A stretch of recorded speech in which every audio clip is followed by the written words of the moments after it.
Hey guys, here we are, Unit 4. We are going to start on Lesson 2. We're on page 15 in the book. The target, the I can statement is I can solve problems about ratios of fractions and decimals. So, number talk division 2.1. Find each quotient mentally. 5 divided by 1/3, 2 divided by 1/3, 1/2 divided by 1/3, and 2.5 divided by 1/3. So it says use find mentally. So remember, mentally means no calculator. So when we divide by a fraction, remember, keep, change, flip. Go ahead and hit pause. I'll give you a couple minutes to go ahead and solve those, and then hit play and we'll get going. All right, hopefully you have figured it out. So, number 1, 5 divided by 1/3. If we keep the 5, change the multiply, or divide to multiply, and then flip, it's really 5 over 1 times 3 over 1, which is just 15. Number 2, 2 times 3 over 1. So 2 times 3 is 6. 6 over 1 is just 6. All right, number 3, 1/2 times 3 over 1. So keep 1/2 times the multiply, or flip. So 1 times 3, remember when we multiply fractions, we just multiply straight across. So 1 times 3 is 3. 2 times 1 is 2, so we could keep it 3/2. 2 goes into 3 one time with 1 left over. So 3/2 or 1.5. All right, number 4, 2.5 divided by 1/3. So 2.5 times 3 over 1.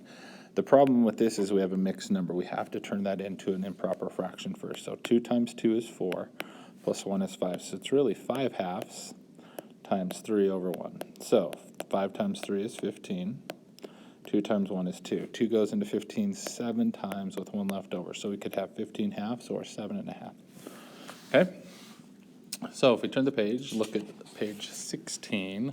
Let's get into the lesson stuff. It says a train is traveling at a constant speed and goes 7.5 kilometers in 6 minutes. At this rate, how far does the train go in 1 minute? How far does the train go in 100 minutes? Well, we know 7.5 kilometers in 6 minutes, so we want to find what's called the unit rate. We want to know how much it goes in 1 minute. So all we have to do here is divide.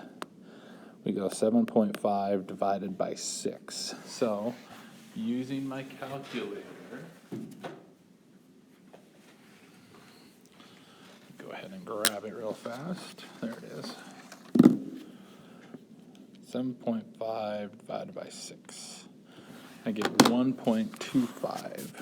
So 7.5 divided by 6 is 1.25 kilometers per minute.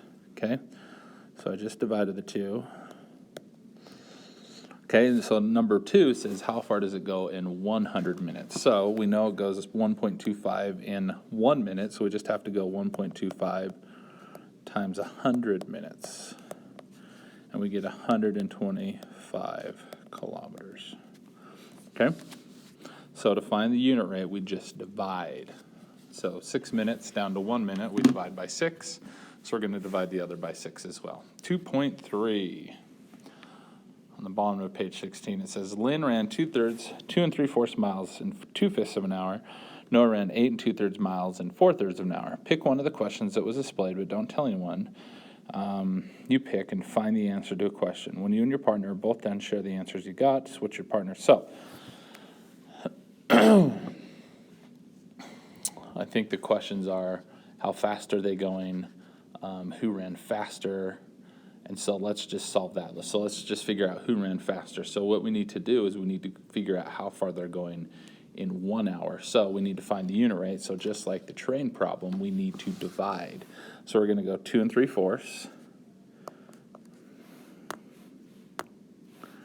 So 2 3/4 divided by 2/5. And then also we need to do Noah, 8 2/3 divided by 4/3. Okay? I'm going to use my calculator. So 2 3/4, I'm going to use the ABC button. I'm going to use the fraction button. So 2 ABC3, ABC4 divided by 2 ABC5. So 2 3/4 divided by 2/5 is 6 7/8. So Lynn was going 2 7/8 miles per hour. Okay? So then I'm going to do the same thing for Noah. 8 2/3, so 8 ABC2, ABC3, divided by 4 ABC3 gives me 6.5 miles per hour. Okay? So 6 7/8 or 6.5. Well, if I do, let's see, if I go 7 divided by 8 in my calculator, I get 0.875. So this is 6.875. If I go 1 divided by 2, that's 0.5. So I get 6.5 here. So Lynn is going faster because she is going 6.875 miles an hour, where Noah's just going 6.5 miles an hour. Okay? So remember, to find the unit rate, we just divide.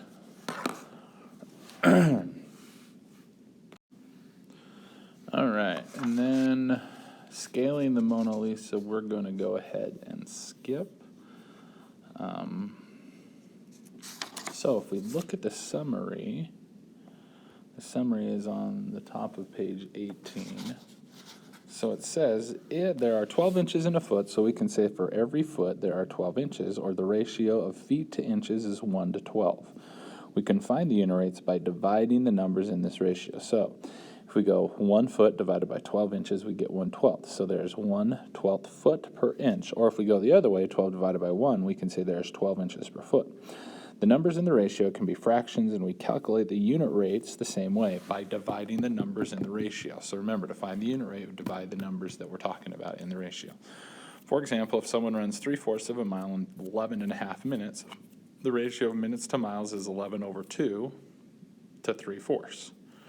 So minutes to miles. So we've got to figure out what do they put first. Here they put minutes to miles. So minutes goes first, and then miles is going to go second. Okay, so we can go 11 divided by 3/4 is 22/3. So there's 22/3 minutes per mile. Or if we wanted to go miles per minute, then we just flip it, and miles goes first. So 3/4 divided by 11/2, 3/22. So we got to look to see, what are they talking about first? What are they talking about? Minutes to miles. So whatever goes first, that's what we're going to start with, and then we'll divide by the second number. Okay? So if we look at our lesson, or if we look at our assignment, it's numbers 1 and 2. You're going to do them in Canvas, but I'm going to explain how to do them. So letter number 1. A cyclist rode 3.75 miles in 0.3 hours. How fast was she going in miles per hour? So if you notice, we're going to divide miles per hour. So miles divided by hours. That will give us our unit rate. That's letter A. Letter B, how long will it take her to go 4.5 miles? So once we figure out our rate, we're going to go 4.5 divided by whatever that rate is on letter A, and that will be our answer for letter B. Okay? And then question number 2. A recipe for sparkling grape juice calls for 1.5 quarts of sparkling water for 3 quarts of grape juice. How much sparkling water would you need to mix with 9 quarts of grape juice? So we first need to figure out how much we're going to mix with 1 quart. We need to find our unit rate, and then we can just multiply that by 9. So to find our unit rate, we're just going to go 1.5 divided by 3/4. That will tell me how much I need for 1 quart of grape juice. So take that number, whatever you get, and multiply it by 9. That's your answer for letter A. Letter B, how much grape juice would you need to mix with 15/4 cups of sparkling water? So here we're going backwards. Grape juice comes first. Sparkling water comes second. So if we find the unit rate that way, we're going to go 3/4 divided by 1.5, and that's going to give us an answer. And then we take that answer and multiply it by 15/4. Okay, you can put your answer in fraction form or decimal form there. Okay, remember, if you have any questions, go ahead and email me.